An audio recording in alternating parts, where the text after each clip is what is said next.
Hello and welcome to Let the Stones Speak. My name is Christopher Eames. I'll be your host for today's program. Coming to you today from our Ophel excavations here in Jerusalem, where our team is currently excavating, not so far from where the ancient temple once stood. But for today's program, we'll be taking you to the place where the tabernacle once stood. That's at Shiloh or Tel Shiloh. About a month ago, we went to the site to interview Dr. Scott Stripling at the site. What's become sort of a yearly tradition of ours to go and visit the site during the ABR excavations there and get an update on the finds that they've been making at the site. Now, in years past, we've typically sat down with Dr. Stripling at the site. For this episode, we'll be taking you from place to place around some of the more significant locations that they've been excavating at Tel Shiloh. Now, this interview was actually done just about a day and a half before the war broke out with Israel and Iran. It was on a Wednesday, and then it was early Friday morning that the war broke out with Israel and Iran. So you will hear me in this interview thanking Dr. Stripling and the team for being in Israel in these times of war. When I say that, I do not mean the conflict between Israel and Iran. That's actually just in the general geopolitical situation of war that's been going on for nearly 2 years at the moment. But of course, as many of our listeners may know, there was an evacuation ultimately of the excavation team. There was a great J-Post article about it, a reverse exodus of sorts that brought the team out from Shiloh through into Egypt and then on from there. So this interview was done just before that. In any case, we hope you enjoy this show. Please do leave us a like and subscribe if you're not subscribed already. So without further ado, off to Shiloh. Dr. Stripling, here we are again. We like to come out every year to interview you and see how it's going at the end of the season. I think this is year 4 or 5 for us doing it. Yeah. How many seasons now for you has this been? This is season 7. We started in 2017. We missed 2 years during the pandemic. Mm-hmm. So it's been 9 years since we started, but 7 seasons of excavation. Wow. Yeah. And how's it been going this season? We're still in the middle of a war at the moment. Well, we were aware of that, but we came anyway. 135 brave people came with me. Last year we had 75 and the war was still sort of new. The year before that, 225. And so that was sort of the dip. But we've had a great season, great finds, everybody's healthy, enthusiastic, and the best weather that we've ever had for a dig. Oh yeah, it's been a cool summer this year. And I think even still your dig must be one of the biggest as far as the number of people. Right. No, I have no doubt this is definitely the biggest dig in Israel this summer. They say you people are crazy. Well, I think it's great what you're doing here, and for this episode, we're going to do it a little bit differently. Usually, we sit down and do an interview. Dr. Stripling is kind enough to take us around a couple of the spots that they've been excavating, and this is one of the key spots at this tabernacle site of Tel Shiloh. Perhaps you could tell us a little bit about where we're standing and why it's significant. If you had asked me back in 2016, Scott, what are, in your dream world, what would you like to find at Shiloh? I would have said, well, evidence of the tabernacle, of course, the gate of Shiloh that's mentioned in the Bible, and thirdly, evidence of the sacrificial system. There's a picture of 2016. I was on the path right over here, and I walked, all this was underground, of course, and there was a huge terrace where we are here, and I walked up that terrace and across, and I drove the first stake, June of 2016, for the excavation, not realizing that where I drove the stake was the Monumental building that we now believe is the most likely location of the tabernacle, and just the side of it was the gate complex. It could have been like Ehudnetzar 35 years at Herodium to find Herod's tomb, but I was very fortunate that the area that we began to excavate were the 3 things that were most interested to me, which was the tabernacle period at Shiloh. Okay, and as far as gates go, this is like the money area for archaeologists, like finding a city gate, and especially at Tel Shiloh because of its connection with some of the biblical account of what happened. Perhaps you could remind some of our listeners who may not be so familiar with that account. Well, first of all, let me give a shout out to the Armstrong Institute and Hebrew University and your work in the gate area in Jerusalem. I was just there a few days ago, And I'm convinced that you have a 6-chamber gate there. And so you weren't there, but I was inspecting everything, and so congratulations. And you're right that this is the money spot because of what you find in gate complexes. You can find evidence of judicial activity, archival material, economic activity, even cultic activity within the gate, and then of course the security function. Now, our gate, this is a late Bronze Age gate complex that's used into the Iron Age 1, is of course different from the one that you guys are working on in Jerusalem. We don't have chambered gates. What we have is an outer arm that leads into an inner gate. So an outer gate and an inner gate. So, you know, you're dealing with something that's probably Iron Age 2A there, and then this is several hundred years earlier. Right, and so that late Bronze Iron 1 period, just for our viewers, that's late 2nd millennium BC? That's right. Or, yeah, mid to late. Yeah, so we're talking basically Judges period for people linking it to the biblical account. That's right, or Conquest Judges period if you're Conquest trying Judges. to, you know, connect to the biblical account. 14th century through 13th and 12th century. Right, and there's a link to the priest Eli. That's right. As far That's as right. what the account of what happens at Shiloh and in the gate, if I recall that properly. It's a tragic story, really, because the Bible says that 1 Samuel 3 and 4 that Eli is in the gate of Shiloh and he's watching the highway, which we assume is the patriarch's highway. And so from right here, where I'll show you in the inner gate, that's what you're looking at. You're looking at the patriarch's highway. And of course, the ark has been sent to Ebenezer, East Sarta, about 26 miles from here. And he sees this runner coming and this tragic news that the ark has been captured. And then Eli hears it and he falls over backward in the gate and dies. Now, interestingly, until last year, we had never found any human bone here at Shiloh. You don't find human bone inside a city because they bury outside the city. If you find it inside the city, that means trauma, you know, murder, something tragic has happened. And so just behind us here, we're finding pieces of at least one human being in the gate. So it's kind of interesting because we have this story.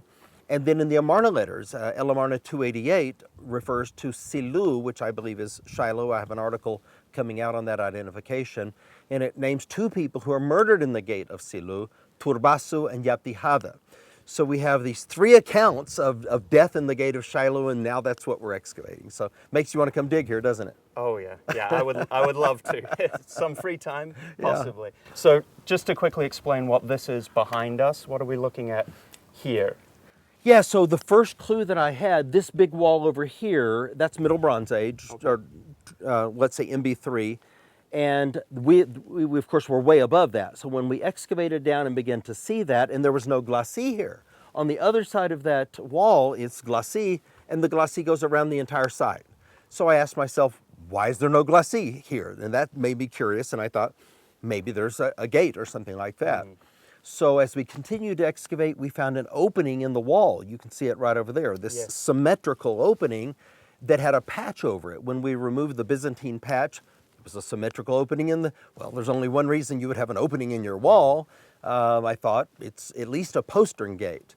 And then as we began to come down, these pillars began to emerge. And Chris, they're preserved to their original height. Yeah, I can see that. You see the niche? Top level. Okay, yeah. We put a beam in there last year to go across the top, and it's right across. And so just incredible that they're preserved to their original height. So where you and I are standing, we're probably taller than the average person was in biblical times, but the roof level would have been about right here. And you could just picture the activity that's going on here. We have on the other side of the middle pillar in situ pavement from the late Bronze Age that is geometric in shape. Diamonds, hexagons, triangles, and so forth. Well, we know that from the Second Temple period, but it's unheard of in the late Bronze Age. And this is what's so fun about archaeology. You know, we think we know everything, and then all of a sudden your paradigm gets turned upside down. Right, and you have Frankie Snyder on your team. Well, that's right. I just happened.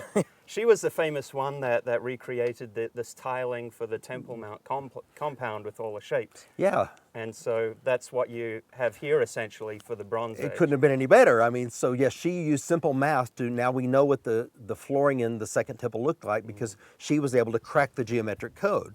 And now what do we have? Geometric pavers from the late Bronze Age. Wow. So yeah, she's excited and I'm excited. Okay, yeah. So let's move on to the next All right, spot then. Let's do it.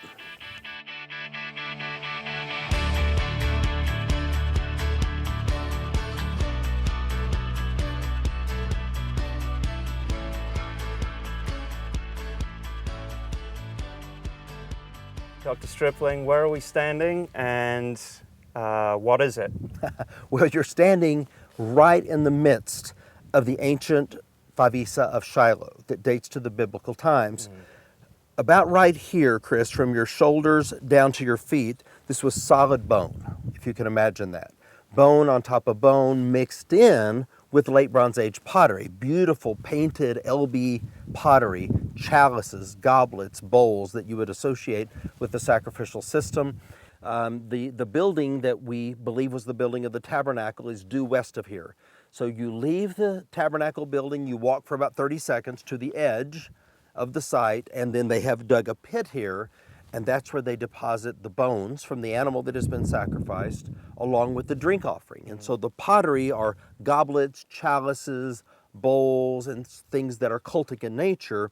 Maybe a libation has been poured out, and then the vessel itself has value, it's given over. It's not to be reused again. And so far we have found 8 gold and silver objects in this immediate area. Wow, and you were telling us last year about some gold stars that had been found, including a very interesting one with a face on it. That's right. I think when you were here last year, we had just found that, and it's very exciting. We have an article that will soon be out on those findings. In the 1980s, Bar Ilan University excavated this area when they worked here for 4 seasons. They left the balks behind, and so in the squares, which is say 80% of the material is in the square, 20% in the balk, they found 1 gold piece. In the balks, we found 7 gold pieces. Wow. And it just has to do with new technology, different and better technology. So you can kind of extrapolate out and say, wow, in the dump pile, there must be 25 or 30 gold objects as well. People were bringing, I mean, gold was so valuable in the ancient world, people didn't lose it. So this is something of great value. Say Hannah and Elkanah come to Shiloh, and not only are they bringing this animal and this drink offering, but then something that really means a lot, you know, it cost me something, is then being deposited along with it. So what we're talking about here is sacrificial remains and remains of offerings in relation to the use of the tabernacle. And it's interesting that you have this burial here. Is it similar in a sense to Judaism and this concept of the Geniza? It's exactly the reburial of perhaps damaged biblical texts? Like, you don't want to throw them away, but carefully rebury them and preserve something that's seen as sacred. That's a very good analogy. It's very similar to a Geniza. So when it comes to this area, you guys at ABR had done a great video a few months ago clarifying some things in my own mind about how this favissa, this ritual burial ground, operated. Now, you mentioned Israel Finkelstein, one of the in that video, one of the lead archaeologists, is it back in the 90s? 80s. 80s here. And he had his own ideas about when this favissa was operational. And of course, that then affects when the tabernacle was potentially operational. You've been able to clarify some of the dates, if I'm correct, right, about when we start having these remains laid down. What can you tell us about the dating for the use of this favissa? Professor Finkelstein's view was that the tabernacle had been on the summit of the Tel.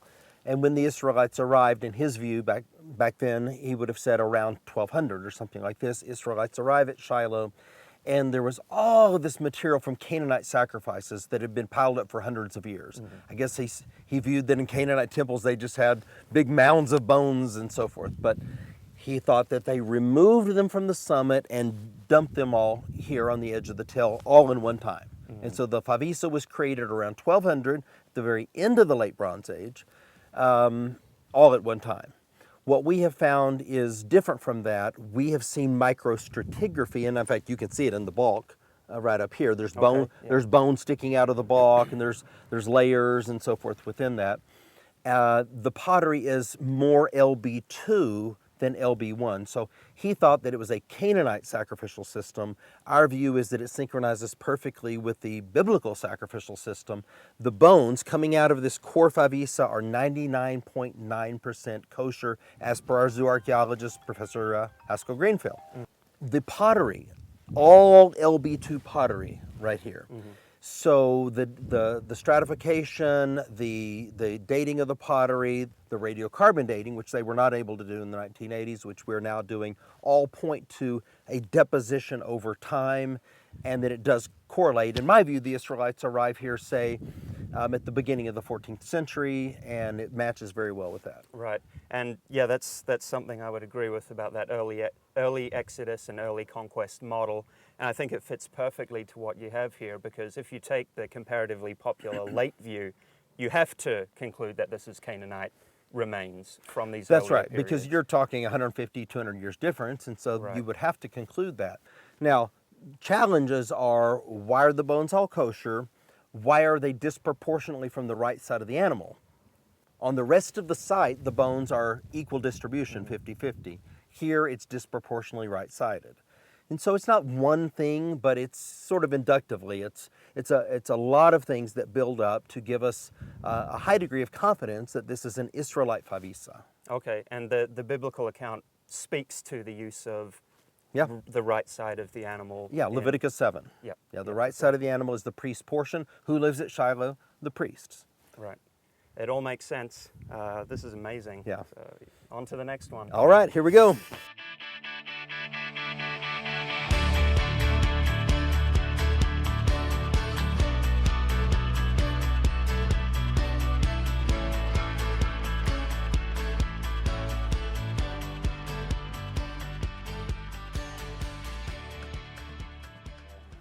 All right, Dr. Stripling, you brought us here to more the central northern part of the Tel here. Where are we standing now? Well, let me apologize for the noise you hear. Just above us is our drone flying, so if folks are wondering what they're hearing, we are inside a monumental building that dates to the Late Bronze Age 2B and the Iron Age 1A. In other words, say 13 or 1250 BC to about 1175 BC, right in that time frame. And a permanent structure has been built at Shiloh, according to 1 Samuel 3, according to two places in the Mishnah. So then what do we find? We find a building that is east-west that matches the biblical dimensions and is divided onto 2-to-1 ratios.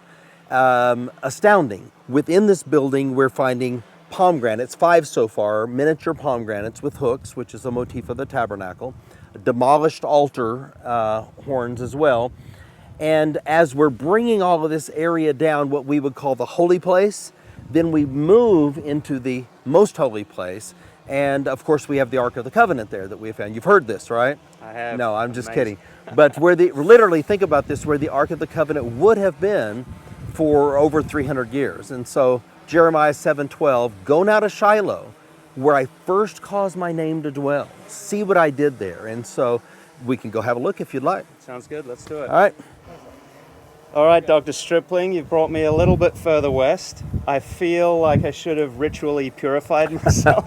So do I. Where are we right here? Well, if our theory is correct, Chris, we're in the Holy of Holies, and literally where the Ark of the Covenant would have been. Now, this wall is from a later phase, Iron Age 2A, so just imagine this isn't here, nor is the cross wall. This is all one open area, so the Ark would have been about where we're standing. Okay, and the framing wall from the structure, it's this one here for the viewers. That's right. An early Roman wall cut through here, which we removed, but you can see the wall continues and then all the way across into Area K.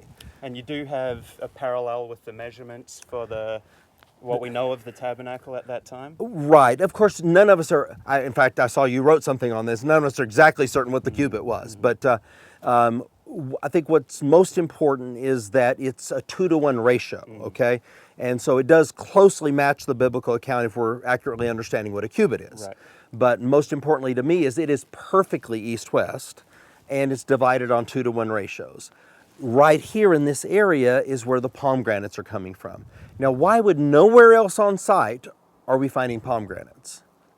Either faience or ceramic or beads like cornelian beads made in the shape of a pomegranate. Why do we only find them here? Because this must have been the place where the priests were wearing them. Well, the Bible says that the priests, or high priest at least, and I think all of them, were wearing on the hem of their garments bells and pomegranates. Okay, yeah, that makes a lot of sense. And as far as the structure itself here, I think a lot of people will be wondering, but wasn't the tabernacle a tent structure, a simple tent structure? Okay, let me give you a short response to that. Yeah. Yes, it was a tent when it was brought here, and I don't know where it would have been during that period, perhaps on the northern platform, which, a lot of people like that idea. But 1 Samuel 3 begins to talk about the temple of the Lord at Shiloh, and in Hebrew the wording is very clear. Delet, the doors of the tabernacle, and so forth. So commentaries have long commented it seems like a permanent building had been built there. Then the Mishnah says in the Zevayim 14:6 and Seder Olam 8 that a permanent building was built at Shiloh with a tent over the top as a roof. So it's a quasi-tabernacle tent structure at Shiloh. Then we come along as archaeologists, and what do we find? Something that matches that very description. That makes a lot of sense. The tent structure for the sojourn, going from place to place, but once you're here and set up, to have that permanent structure and then the tent over the top. Now, again, back to Israel Finkelstein, you said his theory was that it had probably been located on the top of the Tel, and maybe for people just thinking about where a tabernacle would be located, that would be a typical assumption, right on the very top. Is there any reason to believe why it wouldn't be on the top, like any biblical hints as to being on the north or No, in fact, I agreed with Professor Finkelstein about that. I wrote an article in 2016 stating that I thought the most logical place would have been on the summit of the Tel. I'd never liked the idea of it being on the northern platform and being unprotected. I thought this made a lot more sense. So I was more surprised than anyone. This was the first wall. This is wall 10. When that began to emerge and it was east-west, I was very interested. The next year, the perpendicular walls like this began to appear. Then I was even more interested. And then the next perpendicular wall, and then it's just unfolded each year. Amazing. And it, for me, at least brings to mind that passage. I think it's Isaiah 14, where it talks about the throne of God and the sides of the north. Yeah. And here we are. Yeah, on the north so side good. Of well, this morning, you may have been here early morning, but something most people have no idea about, like why did they choose Shiloh for the Mishkan? When we arrived the last 2 mornings, and it's almost every morning like this, there's no clouds, no fog until you get to Shiloh. So you're going from Judah through Benjamin, and when you begin to approach Shiloh, there's a cloud hanging over it. And of course, in their mind, God dwells in the clouds, right? And so as we pulled in this morning, here was this cloud just hanging over Shiloh, and we drove up to the very top with our bus, and then we were above the cloud, and we were able to look down of the cloud hovering over the tabernacle. And so in their minds, I mean, among other reasons, that must have been an awesome thing. You know, God descends in the cloud. Right, there's some amazing phenomena at the site, and some of our listeners may not be aware of the acoustic studies that have been done in this area as well. Yes. It's been a perfect place for addressing large crowds, as Joshua did. And to your point about the clouds, amazing pictures of this site, especially in electrical storms. You see some of the lightning coming down right on top of the Yeah, and of course they interpreted that as God speaking, you know, when they saw that through the natural phenomena, clouds and lightning. If it's east to west, it's a bad omen, and west to east is a good omen, and, you know, that meant a lot to them. So perhaps to wrap things up, what are the future plans for you guys here at the site? You're wrapping up another season. Many more seasons planned, or in the same areas? Probably 4 more years, I think, to finish these 3 critical areas: the favissa, the Monumental building, and the gate complex. And so I'm going to focus all of our labor, all of our attention on those 3 areas. And that's just a brilliant stopping point as far as I'm concerned. That will be, 11 seasons of excavation. Then we'll, although we are publishing stuff right now, we'll put our efforts into final publications on the site and try to get it out as quickly as possible. And we appreciate that you've got some of the leaders in these areas who are doing PhDs on Yeah, on each this one of our material. areas has one of my students doing PhDs, and then others like Abigail, it's sort of site-wide. Her expertise is the transition between LB2 and Iron 1. So to me, that means a lot. I think we'll have 7 PhDs that will come out of the dig. So not only that we're understanding and clarifying the ancient record, but we're also training the next generation of leaders. Amazing. We really appreciate the interview. What you guys are doing here is just amazing. And coming in these times as well, it's not easy. Yeah. So really appreciate it. Big shout out to you, your team. Thanks very much for this. Thank you, Chris. We're grateful.